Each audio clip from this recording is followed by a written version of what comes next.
عمران صاحب نے کابینہ کو میڈیکل کالجز میں یہ جو ایم ڈی کیٹ کا معاملہ چل رہا ہے اس میں بریفنگ دی کہ یہ ہے کیا، اور اس کے بعد ابھی آپ نے دیکھا ہے کہ احتجاج بھی ہوا ہے ڈاکٹرز کا. اس معاملے کے اوپر میں تھوڑا آپ کو بتانا چاہتا ہوں کہ یہ کیا معاملہ ہے. پہلی بات یہ ہے کہ ڈاکٹرز ایک ایسا سمجھیے کہ پروفیشن ہے جس میں ہم یہ افورڈ نہیں کر سکتے کہ ہم کوئی رسک لیں. کوئی بھی شخص پاکستان میں یہ نہیں چاہے گا کہ اس کا جو ڈاکٹر ہے وہ ایک ایسا شخص بن جائے جس کو اپنے پروفیشن کا علم ہی نہ ہو.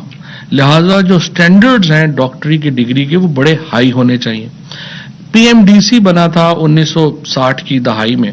اس وقت یہ تھا کہ بڑے کم میڈیکل کالجز تھے پاکستان میں، اور پی ایم ڈی سی کا سٹرکچر یہ تھا کہ ہر میڈیکل کالج جو ہے وہ اپنا ایک نمائندہ پی ایم ڈی سی میں بھیجتا تھا. جب وقت ہوا اور یہاں پہ 80-90 کالجز بن گئے، میڈیکل کالجز بن گئے، اب 80-90 کالجز کو تو پی ایم ڈی سی کے لیے ممکن نہیں تھا کہ وہ تمام ریپرزینٹیٹیو کو جو ہے وہ شامل کرتا. لہٰذا انہوں نے کمیٹیز بنانا شروع کر دی. کمیٹیز میں کیا ہوا کہ جو پرائیویٹ کالجز کے لوگ تھے انہوں نے ریگولیٹر کو کیپچر کر لیا، اور تمام ہمارے ہاں میڈیکل ایجوکیشن جو ہے وہ بری طرح ڈیٹیریٹ ہوئی. اتنی بری طرح ڈیٹیریٹ ہوئی کہ پاکستان کی جو ڈاکٹرز ہیں جن کو پوری دنیا میں بہت عزت اور احترام سے جانا جاتا تھا، سمجھا جاتا تھا، یہ حالت ہو گئی کہ کچھ ملکوں نے ہماری ڈگری سے ماننے سے انکار کر دیا. لہٰذا اس سلسلے کو سنبھالا جانا ضروری تھا. اب یہ جو نیا ایم ڈی کیٹ کا جو فارمولا لگایا گیا ہے یا جو پرنسپل کیا گیا ہے یہ کیا ہے؟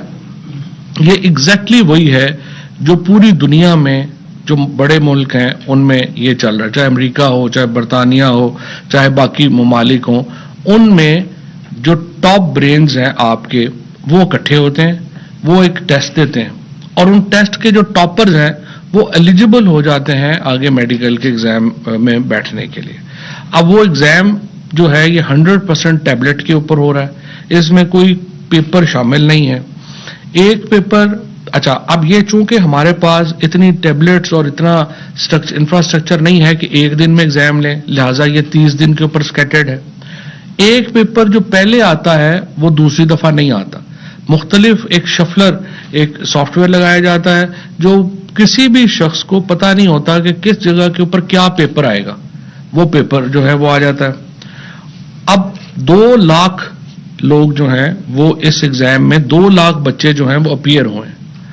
ٹوٹل جو سیٹیں ہیں وہ 20,000 ہیں. تو ان میں سے 50-60 ہزار، 40 ہزار، 45 ہزار، 50 ہزار بچے جو ہیں وہ پاس ہوں گے. ان میں بھی جو داخلہ ملنا ہے وہ صرف 20,000 بچوں کو ملنا ہے. تو اس سے آپ اندازہ لگا سکتے ہیں کہ ہمارے کمپٹیشنز کتنے بڑھ گئے ہیں، اور اس کے نتیجے میں ہماری جو ڈاکٹری کے سٹینڈرڈز ہیں وہ کتنے بڑھ جائیں گے.